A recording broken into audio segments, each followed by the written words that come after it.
আসন্ন ১৩তম জাতীয় সংসদ নির্বাচনের লক্ষ্যে ইতিমধ্যে দল গঠনের কাজ চালিয়ে যাচ্ছেন জাতীয় নাগরিক কমিটি ও বৈষম্য বিরোধী ছাত্র আন্দোলন। তবে কোন দল এখন পর্যন্ত পূর্ণাঙ্গ দলের নাম প্রকাশ করেনি। জানা গেছে, চলতি মাসের শেষেই জাতীয় নাগরিক কমিটি ও বৈষম্য বিরোধী ছাত্র আন্দোলনের উদ্যোগে নতুন রাজনৈতিক দল আত্মপ্রকাশ করতে পারেন। সেখানে যুক্ত থাকবে জুলাই গণঅভ্যুত্থানের অংশগ্রহণকারী শিক্ষার্থী ও তরুণরা।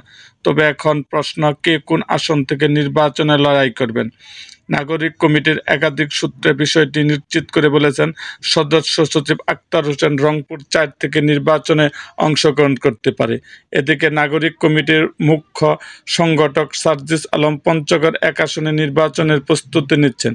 অন্যদিকে বৈষম্য বিরোধী ছাত্র আন্দোলনের আহ্বায়ক হাসনাত আবদুল্লাহ কুমিল্লা ৪ থেকে ১৩তম জাতীয় সংসদ নির্বাচনে অংশগ্রহণ করতে পারে।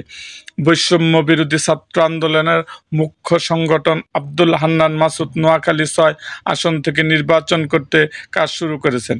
এছাড়া জাতীয় নাগরিক কমিটির কেন্দ্রীয় নির্বাহী কমিটির সদস্য মোহাম্মদ হাসান আলী চট্টগ্রাম, মোহাম্মদ আব্দুল আহাদ দিনাজপুরে, আশরাফ উদ্দিন মাহাদি ও মোহাম্মদ আতাউল্লাহ ব্রাহ্মণবাড়িয়ায়, অনিক রায় সুনামগঞ্জে ও মনিরা শারমিন নওগাঁ থেকে লড়বেন।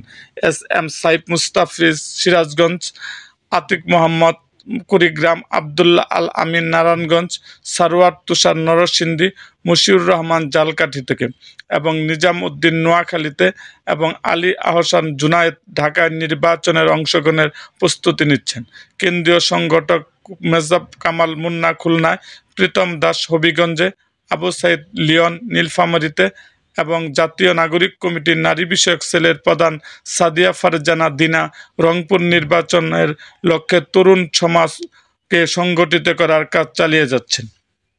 এরকম আরও ভিডিও পেতে এবং রাজনৈতিক অঙ্গনের নানা ঘটনা ও ইতিহাস জানতে আমাদের মুক্তাগাছার ইতিহাস মিডিয়া ইউটিউব চ্যানেলটিকে সাবস্ক্রাইব করুন এবং পাশে থাকা বেল আইকনটি বাজিয়ে দিন।